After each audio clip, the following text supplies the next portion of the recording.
What up? It's your boy T-Burn Reaction. Today's Wrestling Wednesday. If I can try to do all three, I'm gonna want to, but we're gonna try to get a few wrestling flashback videos though, including our most recent one that came out about when wrestling got too real.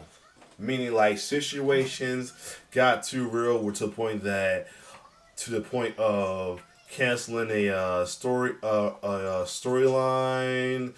going off the rip, promos getting too uncomfortable or anything. So that being said, the first one of this of WWE getting too real is 10 WWE storylines canceled because of real life drama. Because there's sometimes it's best to if it's some real life drama, some seeing wrestlers and stuff like that, or they're not feeling the storyline at all. It's that Lord, best way you can do it is just cancel it, is just pivot and cancel it. So anyway, got a little mention in the back though. So without further ado, we're gonna check those out, those storylines that got canceled first. Let's get it. 1, 2, is this on?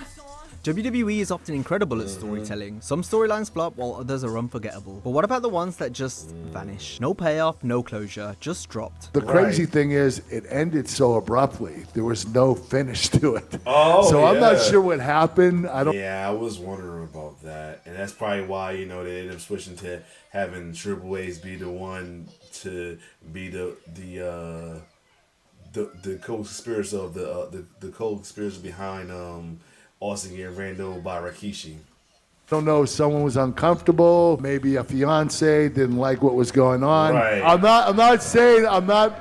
I'm just saying, I don't know why it ended so quickly. Today we're diving deep into 10 The times accomplice, WWE yeah. abandoned a storyline without explanation. But I only lasted about 90 seconds, so that was so disappointing to me and for everything I had done the last couple weeks and months. Some of these had major potential, while others just left fans scratching their heads. The way they did that just made it look like nobody else mattered but Triple H. And that's not what you want to do with talent that you're building. That seriously was just,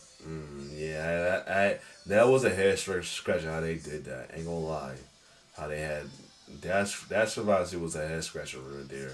Vince McMahon has been at the center of some of WWE's wildest moments, but know. nothing compared to the June 11, 2007 episode of Raw. The show had been Well, I can understand that reason because not too long after that, the Chris Benoit situation happened. So that was honestly, but in my opinion, the idea of it was dumb anyway. To be honest, in my opinion, I'm not sure why they thought about that doing it in the first place. In my opinion, though, but yeah.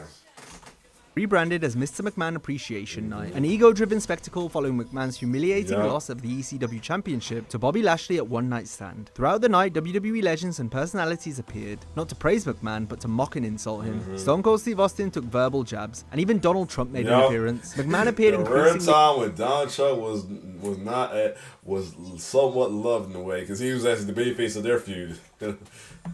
dejected as the night went on. Then came the shocking ending. As McMahon silently walked through the backstage area, passing the entire WWE roster, he looked lifeless, almost as if he were already... I think Paul Lennon got in trouble for that, for smiling. Yeah, I think he got in trouble for that. Gone. He stepped into the limousine, shut the door, and suddenly, the vehicle exploded into a fireball. The screen cut to black. It was one of the most dramatic endings to Raw in history. Fans were stunned. WWE was staging a kayfabe death of Mr. McMahon. Some viewers, including Donald Trump, believed the explosion was real, which briefly caused WWE's stock price to drop until the company issued a statement clarifying that only the character of Mr. McMahon had died. The next episode of Raw revealed that an FBI investigation was underway, with a 3-hour special planned for June 25th. The episode was set to feature McMahon's funeral, where the WWE would gather to mourn or celebrate his passing. Linda McMahon was even scheduled to be arrested as a suspect in Vince's murder, and his lesser-known brother, Rod McMahon, was set to make his first ever WWE appearance. The long-term plan? Mr. Kennedy was to be revealed as Vince's illegitimate son, inheriting control of WWE and becoming an egomaniac. So it was going to be him to be this illegitimate son instead of Hornswoggle. Yeah. The feud would culminate at WrestleMania 24, with Kennedy either defending the WWE Championship against Triple H or battling Shane McMahon for the control of the company. But then, real tragedy struck. On June 24, 2007, Chris Benoit was found dead alongside his wife Nancy and their 7-year-old son Daniel in a horrific double murder-suicide. As details emerged, WWE immediately cancelled the McMahon storyline. Instead of Vince's funeral, the planned June 25th Raw became a solemn Chris Benoit tribute show. However, by the time the tribute aired, new reports surfaced that Benoit had murdered his wife and son before taking his own life. WWE went into full damage control. They erased Benoit from history, removing him from all promotional materials and future programming. The McMahon death storyline was quietly abandoned, with Vince returning to TV on August 6, revealing that he faked his demise to see who truly cared about him, though WWE salvaged parts of the illegitimate son storyline. Mr. Kennedy was no longer involved, partly due to his own suspension in a steroid scandal. Instead, the angle took a comedic turn, with Hornswoggle being revealed as Vince's bastard child. What was originally designed as one of WWE's most ambitious and dramatic storylines ended in pure absurdity. McMahon's limo explosion remains WWE's biggest what could have been moments, abandoned not by creative missteps, but by the darkest real-life tragedy in wrestling history. Dolph Ziggler had one of that was just...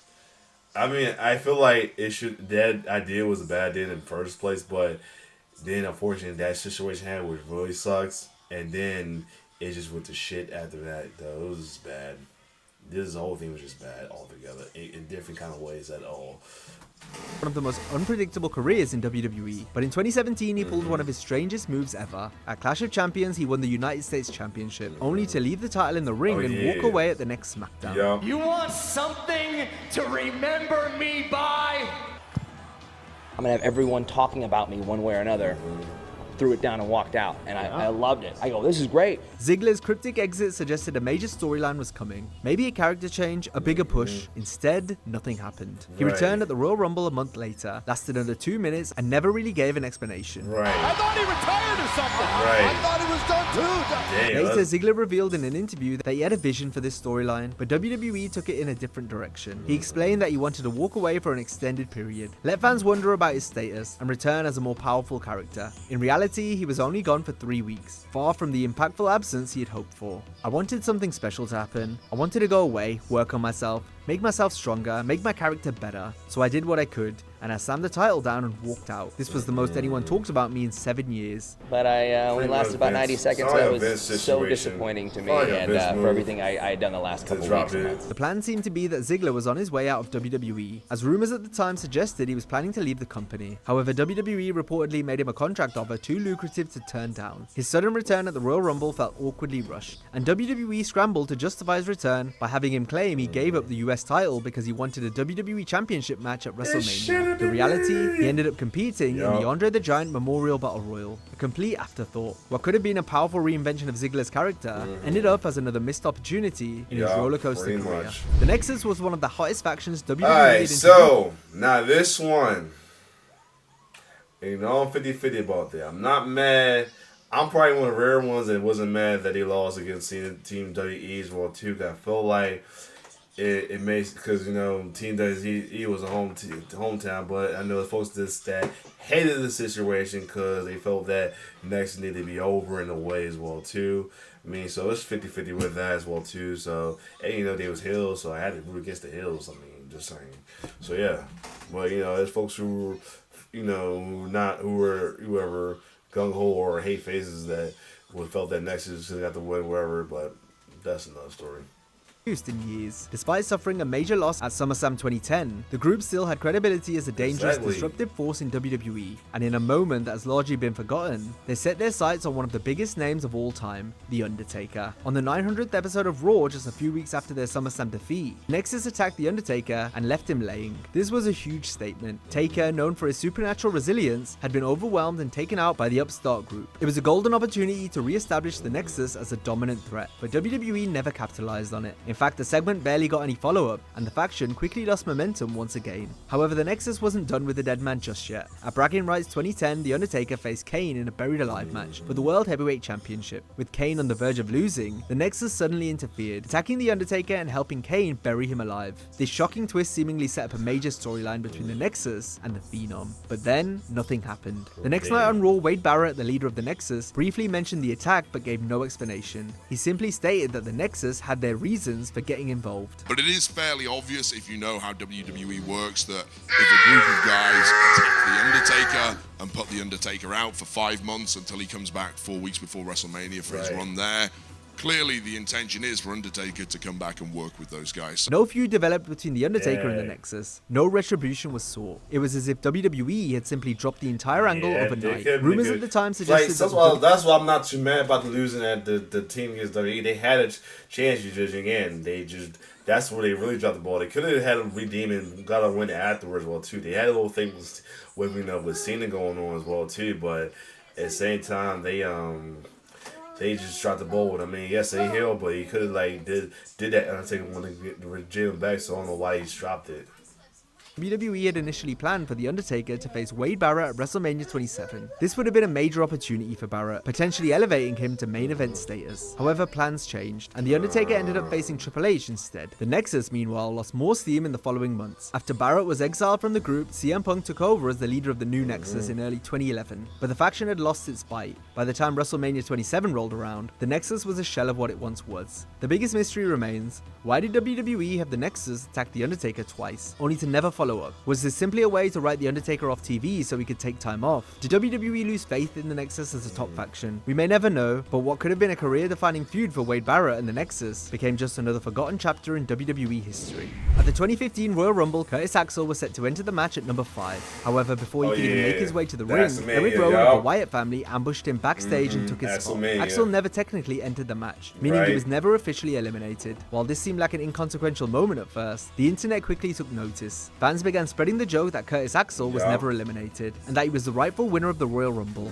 Axel and WWE Creative were smart enough to capitalize on the viral trend. He started appearing on television declaring that he was still the rightful Royal Rumble winner, and pointing to the WrestleMania sign in protest. His gimmick, known as Axelmania, began to gain traction as he played up his delusional confidence. Fans, many of whom were unhappy with Roman Reigns' Rumble win, latched on to Axel's campaign as an amusing form of protest. WWE leaned into the gag, having Axel come out. Yeah, of course, I still pissed off they was like that towards Roman though. That was ridiculous. Every week boasting about how long he had been in the Royal Rumble match, even though he never actually entered it. For a brief moment, Axelmania had real momentum. Axel appeared in segments with celebrities like Snoop Dogg and Hulk Hogan, and he even competed in the Andre the Giant Memorial Battle Royal at WrestleMania 31. However, WWE soon altered the gimmick in a way that completely derailed his original appeal. Instead of continuing with the never eliminated angle, they turned Axel into a full-blown parody of Hulk Hogan. He began mimicking Hogan's mannerisms, catchphrases, and theme music, while Damien Sandow was repackaged as Macho Mandow to form a tag team parody of the Mega Powers known as the Meta Powers. While still somewhat entertaining, the new direction watered down what had made Axelmania fun in the first place. The final nail in the coffin came when WWE fired Hulk Hogan in July 2015, following the release of his racist comments. In an effort to distance themselves from Hogan, WWE scrubbed all references to him, including Axelmania. The gimmick was immediately dropped, and Axel was left directionless once again. I don't think they were planning to give us a big push or anything, but crowd-wise,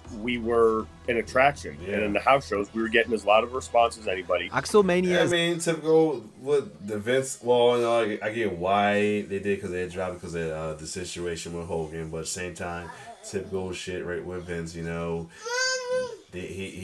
nobody gets over unless you makes them get over it, and then you give it your own. You try to get over your own without Vince is not going to go well, which sucks. Anyway. Is a perfect example of WWE failing to understand what made an organic gimmick work. What started as a fun, fan-driven joke turned into something overproduced and ultimately doomed. WWE has a history of mismanaging organically over acts like Zack Ryder, Damien Mizdow, and Rusev Day. And Axelmania is just another example of a promising idea being ruined by unnecessary tinkering. Despite seeming destined to collide at numerous points in their WWE careers, Bray Wyatt and Brock Lesnar never faced off one-on-one inside a WWE ring. On multiple occasions, WWE planted the seeds for a feud, only to drop it without explanation. The first major tease came at Royal Rumble 2016, when the Wyatt family collectively eliminated Lesnar from the match. It seemed like WWE was setting up a WrestleMania clash, but instead Lesnar was abruptly shifted into a feud with Dean Ambrose. Wyatt and his faction were left in limbo, eventually getting involved in an impromptu and underwhelming segment with The Rock instead. The original plan for Lesnar vs. Wyatt at WrestleMania 32 was quietly scrapped without explanation. A second opportunity. It's mind-boggling. Like I say, regardless if half the time Riot was a heel's character, it's still kind of mind-boggling how they just kept doing winning him dirty, man, for real, man. It just kept doing him so dirty, and now it took him, not being with us anymore to him to really appreciate him, man. That's what sucks about that. I mean, it almost was about to go that direction with the Wyatt Six, to be honest, as well, too. Like, what is it with them and anything Wyatt is like, what is the problem? What's the issue? You know what I'm saying? I'm just wondering, what is the issue with him and the Wyatt? And that every kind of thing, which in a way is a great thing with fans, that they don't want to capitalize off it. Like I just, it's just mind boggling. I mean, no matter what you think about it, regardless if he had half the time he was here with it or anything, almost half the most of the time he's here with it as well too. We had some face moment here and there till way later as well too, going because he got appreciated for being brought back that he was truly a face. Like, well, it's mind boggling how they just never capitalized on anything that was like a gold, pretty much right there. Arose shortly after, as WWE scheduled a match between Lesnar and Wyatt at Roadblock 2016. However, just before the event, WWE inexplicably changed it to a 2-on-1 handicap match, with Wyatt standing at ringside while Luke Harper took most of the offense against Lesnar. Despite the continued teases, WWE never followed through with a proper 1-on-1 match. The most recent attempt came in 2023, when Wyatt declared his intent to face the winner of Brock Lesnar vs Bobby Lashley at Elimination Chamber. Lashley won via disqualification, setting up a storyline with Wyatt. However, reports soon emerged that Lesnar had turned down the feud entirely, leading to him facing Omos at WrestleMania 39 instead. Dave Meltzer later reported that Lesnar personally rejected the idea of working with Wyatt, not for personal reasons, but because... And then Wyatt didn't end up working with Lashley, I think. Yup. It's ridiculous.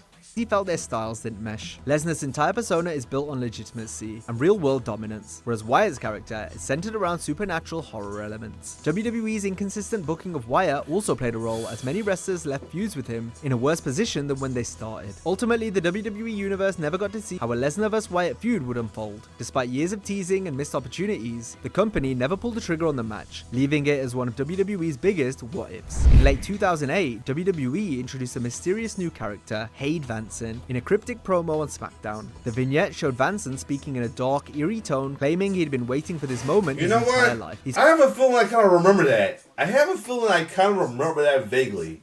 I don't know why, but I feel like I remember that. Spoke of destiny, power, and hinted at a supernatural connection to The Undertaker. Your annihilation will not be in vain.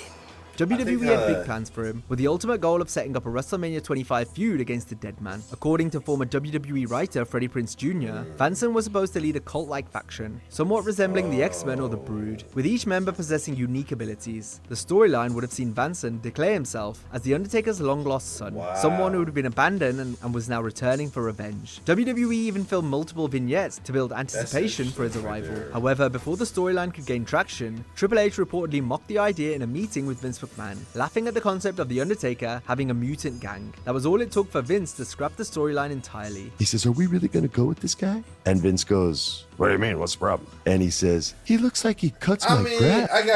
I like much. I got love for what Triple H has done. Most of the time, there's some things that Triple H has done that makes you scratch your head as well too, plenty of time. But yeah, wow. Yes, man. And Vince laughed. And literally all the air went out of the room. Vanson was promptly released from his contract, never appearing on WWE television again. The decision to cancel the feud may have inadvertently led to one of WWE's greatest matches ever, Undertaker vs Shawn Michaels at WrestleMania 25, but it also robbed fans of what could have been an intriguing supernatural rivalry. Instead of reworking or repackaging Vanson, WWE simply erased him, leaving his one promo as the only trace of what could have been. For Hayde Vanson, it was a cruel twist of fate, going from being positioned as The Undertaker's WrestleMania opponent to being completely forgotten in the span of weeks. In 2015, Hideo Itami was sidelined with a shoulder injury. Instead of a simple announcement, NXT crafted a mystery angle. He was found attacked in the parking lot before takeover. I remember that. Suspect, Kevin Owens. Owens even taunted Itami on TV. I remember that. Nothing. A year passed, Itami returned, and the storyline was never mentioned again. Itami later called his WWE run the most frustrating days of my life. Fans were left wondering who was originally planned to be the attacker, if WWE even had an answer. This wasn't the first time WWE abandoned a mystery attack. And it sucks that that's why, I have friends, I got wrestling folks in some of the groups that say if I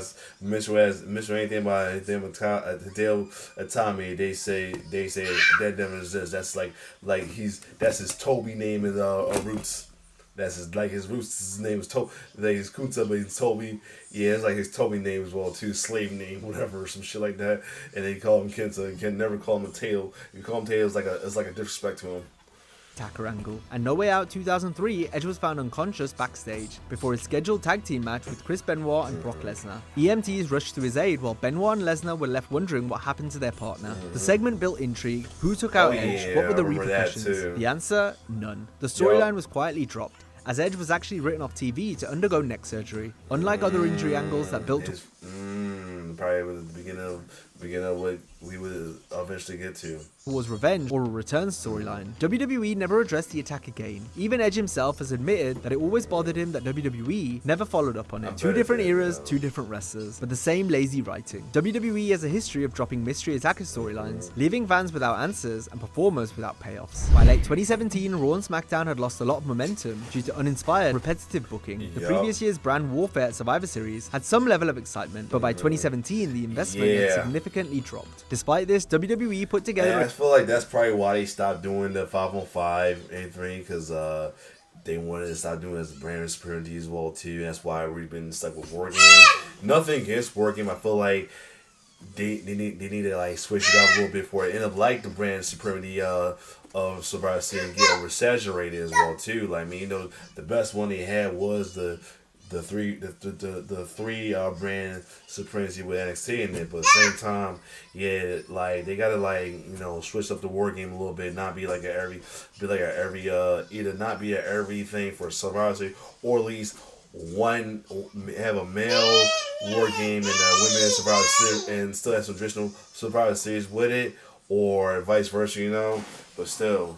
Yeah, I think that's the problem with that. It got to start getting a little oversaturated. Like, there's just brand superiority, a lot of brand superiority though as well too. Like, at least when they it's like, you remember the wild card they had around the new generation as well too, where it was two teams mixed up with faces and heels. Well, too, it's kind of like that, but way oversaturated through the years because of the brand supremacy. Like, I would say they could have kept that with bragging rights in a way, instead of just bringing it to Survivor Series, in my opinion. For a huge 5-on-5 men's Survivor Series match, featuring a mix of part-timers, modern-day main eventers, and big-name NXT call-ups. On paper, it was stacked. What could go wrong? The match determined the final result of the night, with both brands tied 3-3 in the overall score. However, the brand supremacy stakes felt completely meaningless, especially when considering that two of the biggest names in the match, Triple H and John Cena, had barely appeared on Raw and SmackDown in the months leading up to the show. Neither man even wore the brand-specific shirts their teammates donned, with Cena showing up in his standard green gear, giving the impression that he was just there to make an appearance. The early moments of the match felt surreal, like a bizarre dream sequence filled with mini face-offs between major names. Samoa Joe and Randy Orton opened with a matchup that commentators hyped as a dream match, only for them to immediately tag out to Finn Balor and Shinsuke Nakamura. Fans erupted with NXT chants, as both men showcased their fast-paced, Japanese-inspired styles. Nonetheless, Balor and Shinsuke squared off. The sequence continued with Triple H facing Bobby Roode, two men who had been compared with each other over the years, drawing a fun reaction from the crowd. Give Bobby Roode credit for his call it for it. Even Kurt Angle squared off with his former TNA rivals, though WWE's commentary avoided any mention of their history. However, things took a nosedive fast. The match should have been an opportunity to elevate younger talent, but instead, Samoa Joe was eliminated early by Cena. Given that Cena barely appeared on WWE TV afterward, it was a baffling booking decision. Balor was also eliminated by Orton in another frustrating moment, further proving that WWE had no long-term plans to build new stars. By the time the match neared its conclusion, this was around that time, it was looking like they brought people up for NXT just to say, yeah, we bring them up now what? I mean, yeah. 4 of the 5 remaining superstars were Triple H, Kurt Angle, Shane McMahon, and Randy Orton. Meanwhile, 4 former NXT champions had already been eliminated. Shane McMahon, despite being an authority figure and not a full-time wrestler, was booked as the ultimate underdog, even surviving an ambush from Kevin Owens and Sami Zayn. Then came the real disaster. Triple H turned on his own teammate Angle, helping Shane eliminate him. Broken by now. What the hell? It is what the hell? But rather than siding with SmackDown, he then turned on Shane as well, pinning him to secure the victory for Raw. Oh my God! Oh, that's what it was all about! The cerebral assassin with the pedigree! He wanted to take out Shane himself! The match ended with Braun Strowman, who had barely been involved in the finishing sequence, watching from the apron as Triple H celebrated like he had just masterminded the biggest heist in WWE history. In a moment of comic justice, Strowman attacked Triple H after the match, choking him and hitting him with multiple power slams as the crowd cheered. Triple H cowered in the corner, selling the moment like he was terrified. In the face, in the face. Play this game again! WWE ultimately did that look was so hilarious, but yeah, it was some bullshit. With this moving forward. Kurt Angle later commented on the match booking, saying it felt like no one else mattered but Triple H. Yeah, he also noted that it was pretty much left hanging. It was pretty much Triple H's ego around that time as well too. And it looked like around the same time he had that match with or now it's after this Sting thing, which was his ego as well too, as well as Vince getting a big FU to WCW. By WWE's lack of follow-up, making the ending feel even more pointless. Despite looking dominant in the moment, Strowman never got a high-profile storyline out of this, and by 2022 he was out of WWE entirely. In the end, Survivor Series 2017 served no purpose, other than to give Triple H another victorious moment. The way they did that just made it look like nobody else mattered but Triple H. Exactly. And that's not what you want to do with talent, your ability. One of WWE's most intriguing love triangle storylines played out in 2000 between Triple H, Kurt Angle. Hold on a second. I see anything's wrong with me. Let's keep going. Stephanie McMahon. But What began as innocent interactions between Angle and Stephanie soon escalated into a full-blown feud with Triple H, leading to a storyline packed with jealousy, betrayal, and mind games. The tension built over. And it had Triple H's Loki became a tweener at one point, almost on the verge of being a face. Once, Angle and Stephanie shared increasingly flirtatious moments, much to the frustration of Triple H. A fully loaded, Stephanie received flowers from a secret admirer, which Triple H assumed were from Angle, though they were actually from Chris Jericho as a prank. Meanwhile, Triple H's own suspiciously close relationship with Trish Stratus only added fuel to the fire. The seeds of distrust had been planted. Yo, he smirked to me for that. Yo, oh man, smirked after that. Yo.